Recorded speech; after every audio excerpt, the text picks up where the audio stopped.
हमारे पास कुछ क्वेश्चंस आए और उसके बेसिस पे हम बात करना चाहते हैं जो कॉमन लेडीज़ की यूट्राइन प्रॉब्लम्स हैं। देखो, सबसे पहले मैं बात करूँगी पेन की। अगर आपको कभी भी पेट में नीचे की तरफ दर्द हो रहा है तो ज़रूरी नहीं है कि ये यूट्रस के रिलेटेड ही पेन हो, बिकॉज हमारी आंत, हमारा यूरिनरी ब्लैडर बहुत पास हैं। इस करके अगर आपको नीचे पेन है तो वो आंत और ब्लैडर की वजह से भी हो सकती है। सो जब भी आप डॉक्टर के पास जाएं, मेक श्योर कि अगर आपको स्पेसिफिकली कोई यूरिन के या कोई मोशन के, पॉटी के प्रॉब्लम्स आ रही हैं तो वो भी डॉक्टर से डिस्कस करें। अब ज़्यादातर मेरे पास क्या होता है कि लेडीज़ आती हैं तो वो कह रही है कि मेरे पेट में दर्द हो रही थी, ये मैंने स्कैन करवा लिया और ये मेरे स्कैन की रिपोर्ट है। अब स्कैन की रिपोर्ट में आता है कि यूट्रस के अंदर एक फाइब्रॉइड है जिसको हम बोलते हैं रसौली। अब यूट्राइन फाइब्रॉइड्स अलग अलग साइजेस के हो सकते हैं, अलग अलग लोकेशंस के हो सकते हैं।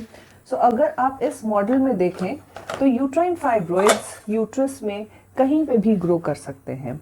ये यूट्रस की बाहर की तरफ भी हो सकते हैं, ये यूट्रस की अंदर की तरफ भी हो सकते हैं। जो अंदर जाने वाले फाइब्रॉइड्स हैं वो यूजुअली लेडीज़ को हेवी पीरियड्स, हेवी ब्लीडिंग की प्रॉब्लम दे सकते हैं, बिकॉज ये यूट्रस की जो इंटरनल लाइनिंग है उसको डिस्टर्ब करते हैं।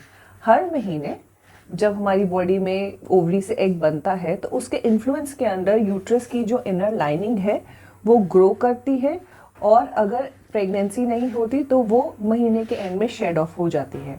इस तरीके से हमारी बॉडी की कैविटी, यूट्राइन कैविटी हमेशा क्लीन रहती है प्रेगनेंसी एक्सेप्ट करने को। ये नेचुरल चीज़ है जो नेचर ने इंटेंड की है। बट अगर किसी वजह से ये लाइनिंग डिस्टर्ब हो कि वो ठीक से उसका सरफेस एरिया बढ़ जाए, मतलब उसकी मात्रा बढ़ गई, या कि यूट्रस का साइज बढ़ गया और अगेन उसकी जो टोटल लेंथ है वो बढ़ गई, तो या वो यूट्रस की लाइनिंग ओवरग्रो कर गई हार्मोनल इम्बैलेंसेस से, तो इस वजह से हेवी ब्लीडिंग हो सकती है। तो हेवी ब्लीडिंग या यूट्रस की प्रॉब्लम्स एज के हिसाब से ट्रीट की जाती हैं। मान लो एक छोटी लड़की है जो कि 15 इयर्स की है, जिसके पीरियड्स 2-3 साल पहले शुरू हुए थे, वो मेरे पास ओपीडी में आती है और मुझे कहती है कि मेरे पीरियड्स थोड़े इरेगुलर हैं और मुझे 20 डेज़ बाद आ जाते हैं, कभी 28 डेज़ बाद आते हैं, और पर ब्लीडिंग मेरी ठीक है, बहुत हैवी नहीं है। सो मैं उनको कहती हूँ कि कुछ नहीं करना। मैं उनकी मदर्स को समझाती हूँ कि इनको अच्छी हेल्दी डाइट पे रखो और इनको रेगुलर एक्सरसाइज की एडवाइस तो देती हूँ, and we just advise to wait. Periods के शुरू होने से लेकर 4 साल तक आपकी बॉडी को टाइम दीजिए अपनी बॉडी क्लॉक सेट करने के लिए। अब दूसरा एक फेज आता है जो 16 ईयर से 25 ईयर्स की एज में आता है, जिस टाइम पे मैं आजकल बहुत सारी लड़कियों को देख रही हूँ जो पॉलिसिस्टिक ओवरीज की प्रॉब्लम के साथ आती हैं। इस सिचुएशन में भी इरेगुलर पीरियड्स होना, पीरियड्स ना आना, वेट गेन होना, ये सब प्रॉब्लम्स आती हैं। सो इसके लिए अगर आपको पीसीओ के लिए और इन्फॉर्मेशन चाहिए तो प्लीज़ हमारा पीसीओ पे जो वीडियो है, पॉलिसिस्टिक ओवरीज पे जो वीडियो है वो चेक कीजिए। अब थर्ड आ जाता है कि अगर एक लड़की मैरिड है और उसको इरेगुलर ब्लीडिंग हो रही है तो सबसे पहले जो चीज़ हमने करनी है वो है प्रेगनेंसी टेस्ट। आप ये मत सोचें कि अगर आपको पीरियड्स आ रहे हैं तो आप प्रेग्नेंट नहीं हो सकते। कई बारी कुछ सिचुएशंस में पहले 3 महीने तक लाइट ब्लीडिंग या स्पॉटिंग होती है और पेशेंट्स ये सोचते हैं कि ओह मेरा पीरियड लाइट आया, पर वो प्रेग्नेंट हो सकते हैं। सो इन योर रिप्रोडक्टिव ईयर्स जब आप मैरिड हो तो कभी भी अगर इरेगुलर ब्लीडिंग आपको हो तो प्रेगनेंसी टेस्ट करना ज़रूरी है। बट फिर अलग अलग कारण होते हैं जिसकी वजह से आपको पीरियड्स की प्रॉब्लम्स आती हैं। यूजुअली ये सारी की सारी प्रॉब्लम्स ओवरी की एग रिलीज की प्रॉब्लम की वजह से होता है, एंड ये हम फिर आपके हार्मोन टेस्ट कराते हैं, अल्ट्रासाउंड स्कैन करके देखते हैं कि क्या इशू है और उस अकॉर्डिंग उसको डील किया जाता है।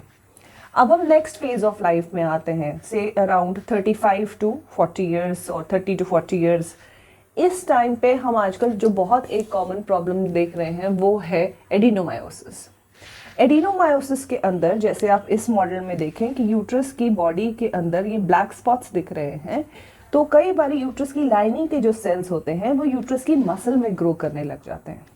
इसकी वजह से यूट्रस पीरियड्स के दौरान ठीक से सिकुड़ नहीं पाता। हर वक्त यूट्रस में एक स्वेलिंग रहती है, सोजिश रहती है, जिस वजह से पेशेंट्स को बहुत पेन और डिस्कम्फर्ट की दिक्कत रहती है, और जब पीरियड्स आते हैं तो वो बहुत पेनफुल और हैवी हो सकते हैं। सो इस सिचुएशन को हम यंग एज में at least till 40 years of age तक हम इसको मेडिसिन से ट्रीट करना पसंद करते हैं। तो हम नहीं एडवाइस करते कि 40 ईयर्स की कम की एज पे आपका यूट्रस रिमूव किया जाए। तो इस स्टेज पे या टैबलेट से या एक हार्मोन वाली कॉपर्टी होती है जिसके अंदर हम यूट्रस के अंदर एक टी शेप की प्लास्टिक डिवाइस रखते हैं जिसके ऊपर हार्मोन लोडेड होता है, वो रख देते हैं जिसको हम बोलते हैं मायरीना, और उससे आपकी यूट्राइन ब्लीडिंग कंट्रोल रहती है।